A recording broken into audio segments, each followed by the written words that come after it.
I'm always saying that, stuff about the stock market, or it could be other investment markets, it could be housing, it could be gold, you name it.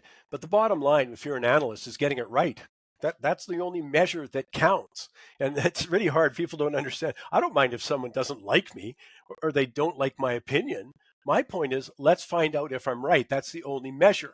That's why I like the guys at Keystone Financial. At keystocks.com, you can find them. Ryan Irvine and Aaron Dunn have been with us, God, I don't know how many years now. Aaron probably doesn't want to remember, but well over a couple of decades. And the bottom line is they have the same opinion as I do, or the same approach as get it right, get a methodology that works. And then you see, hey, did it? And in this case, yeah, it does on a regular basis, a very regular basis. And Aaron Dunn joins me now on the line. First of all, appreciate you being with me, Aaron. I'm happy to be here, and there's plenty of things to talk about in the market right now, so it's a good time. Let me start with this divergence we're seeing in the market, where at least if we're talking, well, different exchanges have had different levels of return, but also then different stock groups. I mean, we got the so-called Magnificent Seven, all of those kinds of things that, play into our analysis of the market. Yeah, so certainly. So if you look at the returns between Canada and the US, last year was about the first year in 10 years where the US actually underperformed the Canadian market. And that was mostly because energy in Canada was strong, whereas technology in the US was weak. They had a really bad year. Technology had a really bad year in 2022. So now it looks like we've seen a recovery of that in the US. If you just look at the headline figures, that being that the NASDAQ is up about 30%, almost 30% since the start of the year. So a lot of people look at that and they think, well, that's a good recovery in the NASDAQ. But the interesting thing is when you break down the numbers, you look at the top 7 mega cap companies in the US. So this would be Microsoft, Apple, Amazon, Alphabet, which is Google, Meta, Nvidia, and Tesla. If you just look at those companies alone, they account for about $11 trillion in market cap. That's half the NASDAQ right there in 7 companies. They're up on average 97% since the start of the year, right? So there's about 2,500 companies on the NASDAQ. So the other, 2,493 companies are actually on average down, probably about 15 to 20% by those numbers, right? So there's a major divergence in terms of what's happening in the market. And clearly there are some companies as well outside of the top 7 that have done well. But, generally, we're really not seeing a broad-based recovery in the US market. Similar up here in Canada, I mean, we're pretty flat for the year.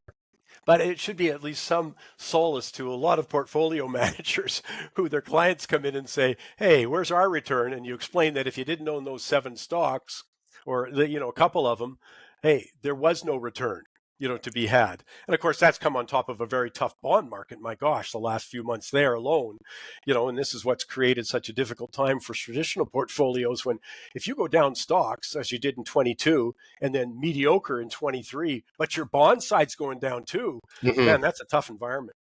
Well, and that's an issue because bonds are traditionally thought as being not correlated with stocks, right? Like you put money into bonds. The idea was so that you can diversify, so you can even out your return, you can tame down the volatility. But that's not what we've been seeing over the last year. Let me ask about the small caps, because you guys have an expertise in the small caps. It's a proven expertise. You also do, of course, solid growth. You do growth with income, that kind of stuff. But the small cap is what you guys started with and became known for because you had a lot of winners. Bottom line was that. What are we seeing in the small cap side of things generally? Right. So one of the reasons why we really focused on the small caps traditionally as the core of our business is because there really just wasn't a lot of coverage in that space. But if you look right now at just the market overall, if you were to compare small caps versus large caps, small caps right now are trading at a historically high discount to the large cap market. And this is actually unusual because for most of the last 20 years, they've actually traded at a premium to the large cap market. And a lot of this, I think, has to do with fears about recession. Perhaps the market is assuming that small caps overall are going to be more susceptible to a downturn in the economy, which is fairly rational. But the problem here, and this is something that we always want to advise people and remind them about, is that small cap can mean a lot of different things. And at Keystone, we're not investing in the small cap index. We're looking for the very best that the small cap market can provide. So these are profitable, growing businesses that we can purchase at a reasonable valuation, or even a good discount, undervalued valuation. But when you have a situation right now where small caps overall are now trading at a 20-year discount to large caps, really what happens is even the best of the breed in the small cap market often get thrown in with the rest Mm-hmm. of them. So many of them also trade at a discount. So that really is the long-term opportunity, is in the small cap market right now, is finding those profitable companies that are better than the far superior fundamentally to the rest of the small cap market, but at the same time are temporarily being grouped together with other small caps, and trading at a good valuation, low valuation. I think the technical term for that is the baby was thrown out with the bathwater. Yes, You and know, we've used that before as well. The yeah. baby being thrown out with the bathwater, But right? I would have said, when we chatted last year and at the World Outlook Conference, you were coming off a very difficult environment because it was the opposite. All the tide raised all the boats out there, even ones with leaks in them. And so, as you told me then, it was a real time for such aggressive, detailed analysis to see, is that valuation even remotely validated by the fundamentals? And that's what you guys do. You look at the fundamentals of a company. I mean, straightforward things like cash flow and earnings per share, but obviously you guys go much deeper than that. And it was a tough environment. So I was thinking about this in anticipation of getting a chance to chat with you, is that this must be a little easier as an environment. I mean, if you're looking for value, uh, as you say, you're looking for those quality situations that went with the downdraft of the market. No, certainly. And when you're looking at the current market environment, you're right now in a situation where you do have the opportunity to buy some companies that have actually been performing very well financially, where the outlook continues to be strong, where maybe they have some defensive qualities to their business. I mean, no company is completely insulated from a recession if that recession is deep, but you're looking for companies that have some defensive qualities, maybe essential assets, or that are solving some type of an important problem for society.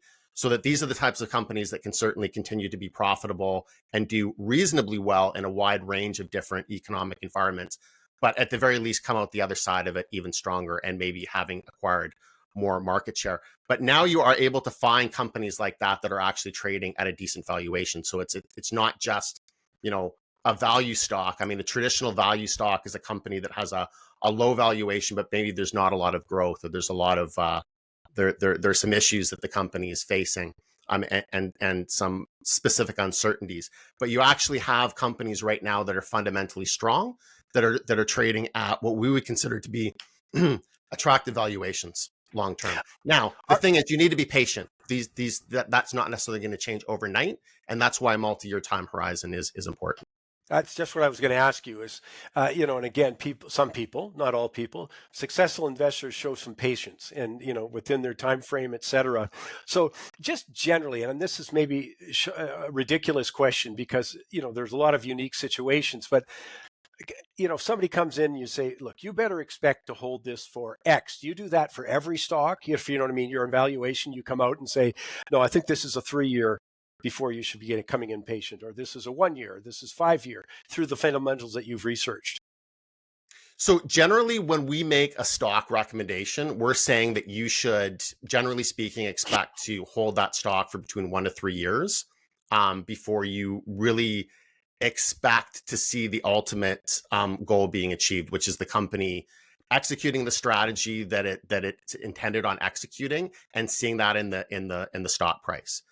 Now, obviously, you're always evaluating it over that period of time. Every time there's news coming out from the company, every time there's quarterly results, you're integrating that into your analysis and your expectations. But generally, we believe that a 1 to 3 year time horizon on a stock is a reasonable amount of time for the short-term volatility in the market to work itself out, and for the share price to reflect the underlying fundamentals. So if the underlying fundamentals are strong, if the company is executing on its strategy, the earnings are going up, the risk hasn't changed significantly, then over time that should be reflected in the share price. Now, in some markets, that can happen right away. In some markets, that can happen in 3 to 6 months.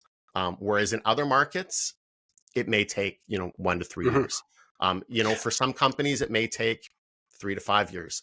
But generally speaking, we find that 1 to 3 year period is a reasonable expectation in terms of how long it will take. Well, I just want to mention, by the way, you guys have got a couple of webinars coming up that are full webinars. I'll talk about the first one here because you're doing it November 2nd and November 9th, both at about 7 p.m. On November 2nd, 7 p.m. Pacific, and then on November 9th, 7 p.m. Eastern. Well, we're going to put up the details of that in mikesmoneytalks.ca, or you can go to keystocks.com. But I just want to, that's the kind of thing you're going to be dealing with. Like on one of them, and I'll talk about both, but one of them is building a winning stock portfolio. And you know what? I think it's never been more important because I think inflation pressures demand that people invest in this way. Now, I like what the bond market's been doing for the last 3 months, let's say. That's it, though. But stocks over time are beneficiaries of inflation. And that's why I think this is maybe something, if people haven't done it before, for goodness sakes, take a couple of hours, and become informed on this stuff. So tell me a little bit more about that first seminar. Sure. So what this seminar is doing is, it's, as you said, it's providing education. And then we're also providing actual individual stock picks, like recommendations that people can buy right away. So what we want to teach people to do is to be able to build up a 20 to 25 stock individual stock portfolio over a period of about 12 months. So gradually increasing the size of that portfolio over 12 months. So we're essentially walking people through the process of how you would do that. We're looking at different areas in the market and talking about how investors should approach them. And that may include categories like artificial intelligence, growth investing, how dividend growth stocks should be integrated into the portfolio. Some people do also want to have ETFs to get some wide diversification outside of their individual stock portfolio. So how do you integrate indexed ETFs with an actively managed individual stock portfolio? We're going to talk about that as well. What types of companies, like what is the profile of the type of company that you should gravitate towards? What should you want to buy? And what types of companies should you avoid? And Well, these are like essentially giving people the tools that they need to be successful and build up that portfolio. and that's applicable whether you manage your own money or you don't. It gives you more information, more background to have an elevated conversation with whoever is helping you with your portfolio. So I think it's important on that scale too. But I got to throw this at you, Aaron. Last year on this show, and you did it at your seminar, you recommended Hammond Power. Now, those are the things I like, Aaron. It went up 200+%, what, 250%? About 250% since the Yeah, recommendation at the event, at and the it was actually seminar. Yeah, recommended previous to our clients. yeah. So their return would have been higher, but at the event, 250%. Yeah, and you don't have to have any expertise in stocks to know that's a good thing. So I'll Yeah, just say congratulations. Let me come another direction there about Canadians owning U.S. stocks. Now, I've been keen on the U.S. dollar, never wavered on that. I have an end date for that for myself when I think the party's over, but right now I don't think it is. Uh, how do you work with U.S. stocks? You guys do a lot of research in that direction. we Um, do. you know, We do. Yeah. And like I said, the US is a serial outperformer of the Canadian market. The mm, US market outperforms Canada in almost every year, certainly over the past decade plus. And, you could never just assume that that's always going to be the case going forward. But I think that there are some very systemic reasons and structural reasons why that's the case. And why I think that outperformance is going to continue. And the problem with the Canadian market is that, we're so over concentrated in resources and in financials. And financials is basically mostly the big six Canadian banks. So 60% of our stock market is resources and financials. Whereas technology, which to me is the most interesting sector to invest in, that's where innovation comes from. That's where, essentially that's the sector that moves society forward, that moves other industries forward and changes all industries. It's very unimportant in the Canadian stock market. It's less than 8%. And, most of that is Shopify, one company. Whereas, or a good portion of that is Shopify. Whereas if you look at the US market, in spite of it being more than 10 times the size, in addition to that, the way that the market is diversified, it's just a much better diversification across other sectors, like industrials and healthcare. And then technology is the top sector in the US, about 25% of the US market plus, depending on how you categorize certain companies. So, by not investing in the US market, you're really setting yourself up at a huge disadvantage. And I talk to Canadian investors that they have all their capital here in Canada. I personally think that's a big mistake. I think that every portfolio needs to have some exposure to the US. It's just too important an economy. Just from a looking at the way their economy operates, their stock market operates, it's a very entrepreneurial culture. It's a culture focused on innovation, and that's an opportunity for investors. So don't disregard the US market. Don't just keep all of your capital at home. A lot of people are worried about the currency risk. We think that actually having some exposure to other currencies is good, but outside of that, these things tend to even themselves out. And if you look historically, there's never been a single year, even when you lost money on the US currency, where you would have done worse by being in the US market. Like your gain of being in the US market, relatively speaking, was always higher than the loss on Mhm. currency. And then of course in some years you gain on currency. So that's not a But you're, reason not to invest in the US. yeah, but your point also about the much wider selection, aggressively wider Mm-hmm. selection is a very important one, and the domination of certain sectors in ours compared to the opportunity of different sectors in the U.S. I think people shouldn't, underestimate how important that is. Let me, me, I always put you on the spot. I mentioned Hammond Power. Give me a couple of things you're looking at these days. Of course, you don't know people's individual portfolios or risk profiles, et cetera, but things that maybe people could put in their radar and then do the analysis if it's appropriate for themselves. Yeah, that's great. I mean, I'd love to talk about a couple of different companies. And one of the things that we always say, and we talk about this at the webinars as well, is that, you're not just investing in small caps, you're not just investing in dividend stocks. It's a mix of different types of companies, different sizes, different categories, but it's Mm-hmm. sticking with that profile of profitability, growth, good balance sheet, and valuation. So I'm going to start. We just talked about US investing. We talked about the mega cap 7. So the first company that I'm going to suggest that people look at is Alphabet. GOOGL on the NASDAQ. This is Google, right? So, of course, everybody knows Google. Some people will say, well, why are you recommending Alphabet? We all know about it. But do you know why to invest in it? That's the question. So, it was, over the past year, a lot of people were really looking at Google search suspiciously with ChatGPT coming out. And everybody really kind of thought like, oh, now that ChatGPT is out, Microsoft's a big investor. They're integrating ChatGPT into Bing. This is going to start eating into Google's share of the search market, which is most of its business. That was the big concern. So Google shares sold off. However, that didn't happen. It's been now, we're approaching now almost a year, and their market share in search is as strong as ever. And I can say from my personal experience, I went right to Bing when they integrated ChatGPT. I was really excited about it. I was even telling people to Bing things instead of Google things, and people were starting to get annoyed with me, but whatever. I ended up going back to Google because it just ultimately it is the best. It provides the best search results. And now Google is starting to catch up. I mean, they are a top tier AI company. The technology, the research that actually resulted in the development of ChatGPT actually originally came from Google. Now Google's come out with their own large language models, Google Bard. They've come up with their Palm model. They're integrating all of this into their business, and they're doing as good as they've ever done or better. They have YouTube, which I consider to be one of the largest educational institutions platforms in the world. They have Google Cloud, which is the third largest cloud computing company in the world and gaining market share. So a lot of good things going on with the company.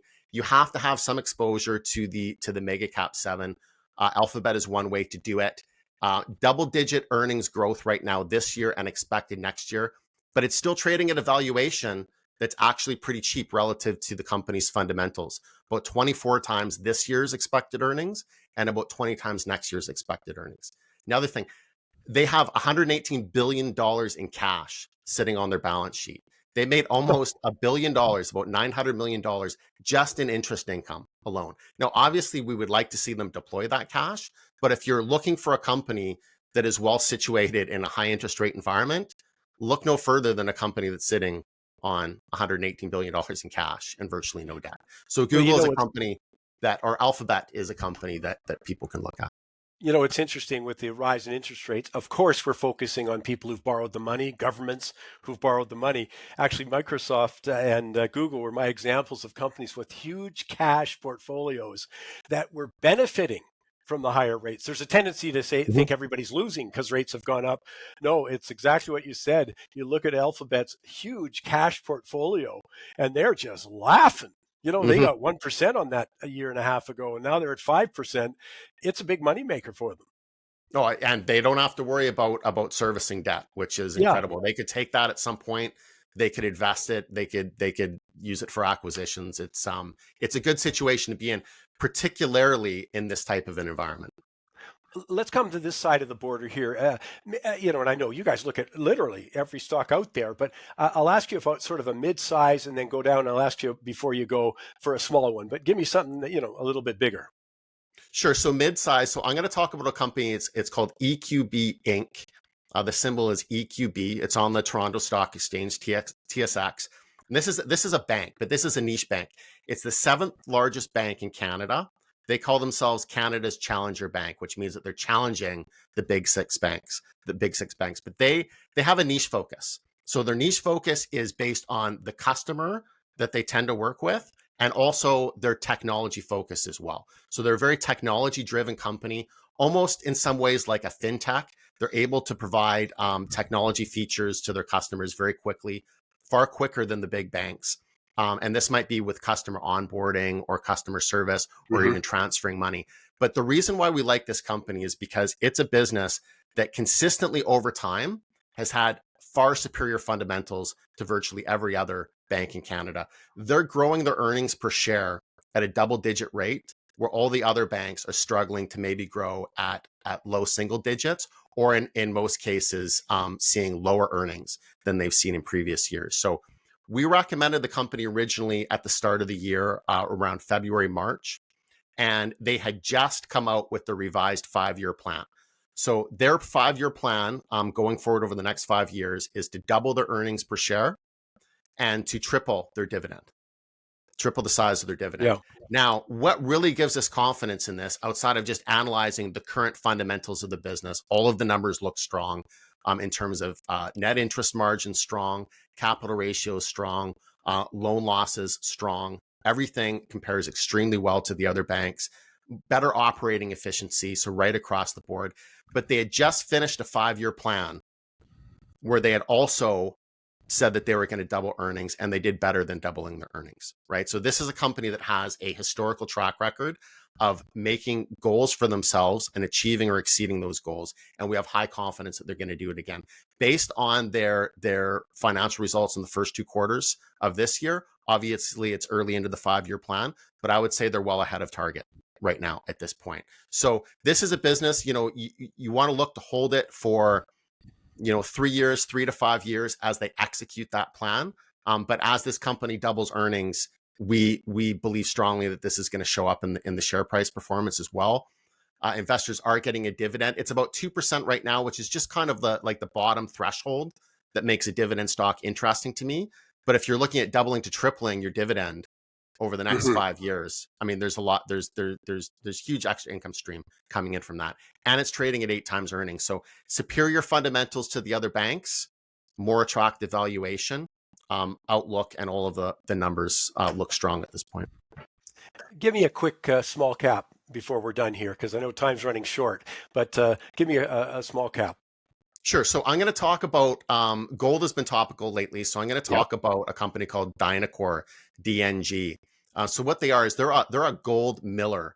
They have a gold processing facility in Peru, and this is a small cap company. It's about 120 million market cap, but it's another company that has net cash on their balance sheet. So they have about $30 million in cash sitting on their balance sheet, virtually no debt. That's about a quarter of their market capitalization. And what they're providing investors is they're providing indirect exposure to the gold market. So they're not directly exposed to the commodity price of gold because they're a miller, they're a processor. But at the same time, they are exposed to opportunities in a strong gold market. So what those opportunities are right now is that their facility in Peru is operating at capacity. They have 12 years of consistent profitability. They pay a dividend that's just under 4% yield. They've been growing their dividend every year. They traded at a good valuation, about 10 times earnings right now. But if you look forward, they're planning on expanding. They're in the process of expanding their facilities from one facility in Peru to 4 facilities through South America and then also West Africa. So they think they can more than double their revenues over the next 4 years. And again, this is a company that's producing a ton of free cash flow, and it has 30 million in cash on its balance sheet. So it's not like they have to go to the market to raise Yeah. equity or take on a bunch of debt in order to move forward with this expansion plan. So this is going to be a higher risk, on the higher risk end of the spectrum than the other two that I talked about. But again, it's about, this is where you're adding layers of risk to augment return to your portfolio.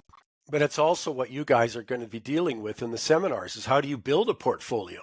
How do you integrate, these sort of solid growth positions or even conservative growth with something that is more aggressive, more speculative. So that's exactly what the seminars are. And as I said, I should have said, by the way, the seminar November 2nd at 7 o'clock Pacific, then you're doing another November 9th at 7 o'clock Eastern, but it's $29.95 is the early bird special. And that includes, and this is something I talked to Ryan Irvine, your partner, with, about the whole situation with having to change the electrical grid. And you've got a report called Electrification that you've just put out. That's a $5.99 value, but that comes with it. So, but I want you to tell me about the other one, because you're also doing a VIP event on November 4th at 11 a.m. Pacific, which is, of course, more pricey. Its original value is about $3,700, but you can get the early bird ticket price at just under $2,000. So tell me about that. What are you getting if I'm going to put out that kind of money? Right. So the VIP event is really for people that are ready to move forward with a full VIP service package from Keystone Financial. So right away, you get our VIP research package. So this is all of our research, all of our small cap recommendations, dividend growth, US recommendations, all of that. There's our VIP portfolio, which are all of our top picks. We have a portfolio builder app. We do about 100 Q&A sessions with the analysts throughout the course of the year on a weekly basis. There's a couple of special VIP webinars throughout the course of the year.